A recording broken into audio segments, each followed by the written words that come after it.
प्रिय दर्शकों, सभी लोगों का चैनल में स्वागत है। सर्वे भवन्तु सुखिनः, सर्वे सन्तु निरामयाः, सर्वे भद्राणि पश्यन्तु मा कश्चित् दुःख भाग् भवेत्। आज मैं बात करूंगा कुछ चीज़ों को कायम करने के नियमों के बारे में। अक्सर लोग गलतियां करते हैं और रसायन की चीज़ों को बिगाड़ के रख देते हैं। या तो वो किसी आफत में फंस जाते हैं या तो फिर उनकी सामग्री ही नष्ट हो जाती है। जो सीधा सीधा हमने बताया है, हमारे वीडियो में हमने बताया है, आपने जरा भी इधर उधर किया, आपके साथ कुछ भी हो सकता है। इसलिए अगर मेरे वीडियो पर और मेरे निर्देशन में कोई काम कर रहे हैं तो सजगता बड़ी आवश्यक है। अभी एक हमारे शिष्य हैं उत्तराखंड के, तो उन्होंने गंधक शुद्ध करने के लिए गंधक को गर्म कर रहे थे। मैंने बताया है कि रेत यंत्र में गंधक को गर्म करना चाहिए। यानी कोई पात्र, चाहे वो भगोना हो या कढ़ाई हो या कोई थाली हो स्टील की, या फिर बड़ा सा तवा हो, उसके ऊपर काफी मात्रा में रेत डाल करके, बालू,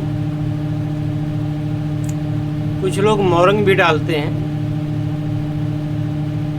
रेत डालना अच्छा रहता है। ये बालू गंगा जी की, यमुना जी की या किसी नदी की हो,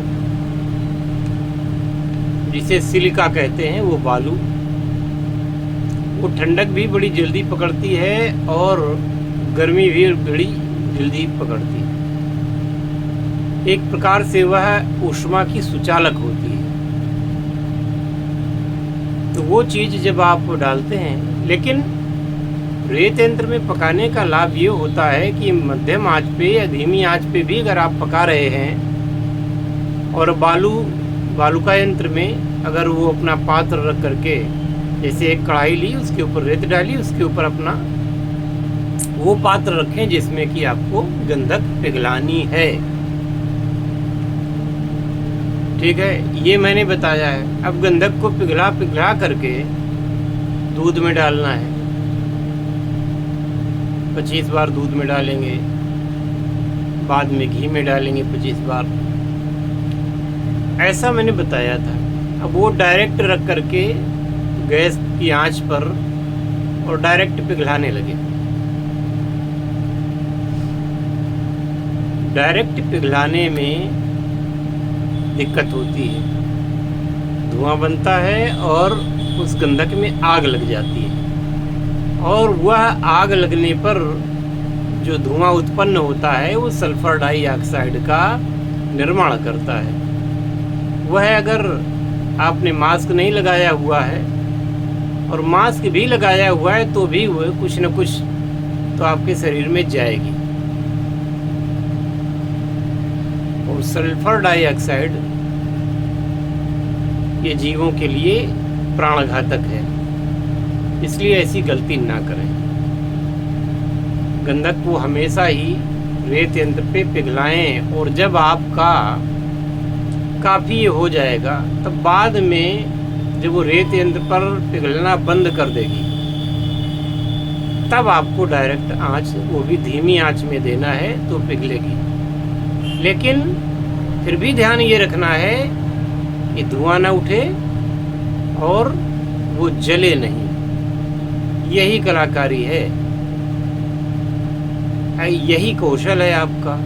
अगर आपने इसमें जरा सी गलती कर दी फिर दिक्कत हो जाएगी।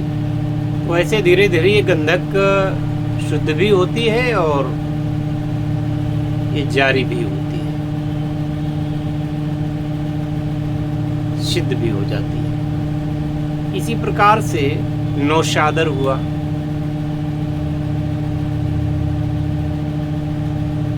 पारा हुआ,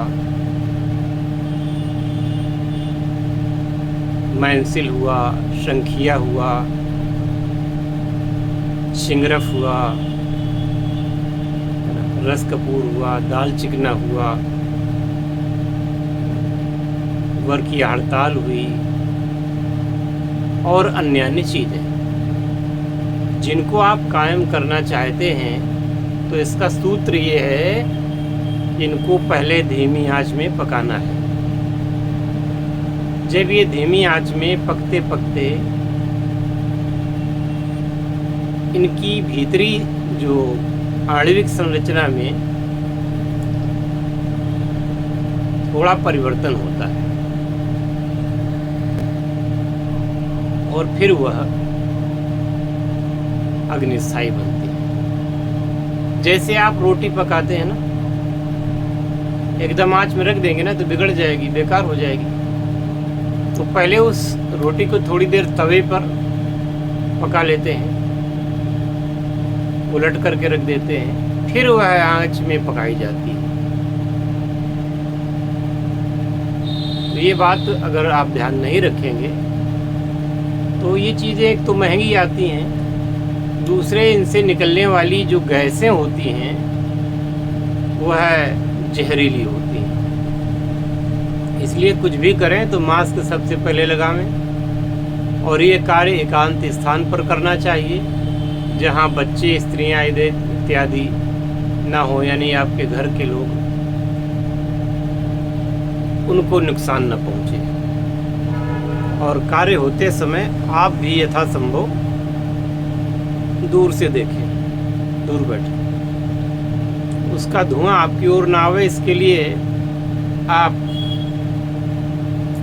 कोई पंखा या एग्जॉस्ट विपरीत दिशा की ओर रख सकते हैं, जिससे उसका जो भी है दूर चला जाए।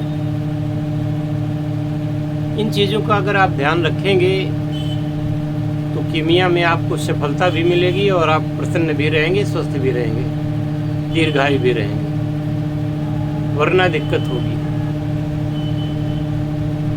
मैं अपने दर्शकों को बराबर समझाता हूँ, ऐसा कोई काम जो भी करें तो हमेशा सावधानी, ये न भूलें। और भाई जो लोग संपर्क करते हैं वो लोग इस बात का ध्यान रखें। बार बार मैं कहता हूँ, अभी फिर कह रहा हूँ, कोई प्रश्न करना है या कुछ भी करना है, अपॉइंटमेंट अपना लें। बिना अपॉइंटमेंट के आप अगर कोई प्रश्न करते हैं तो उस पर ध्यान नहीं दिया जाता, फिर वह लोग गलत कमेंट करते हैं। ऐसी स्थिति से बचें और किसी भी संस्था का सम्मान, उसके नियमों का सम्मान करें। जय शिव शंकर, जय भोलेनाथ, हर हर महादेव।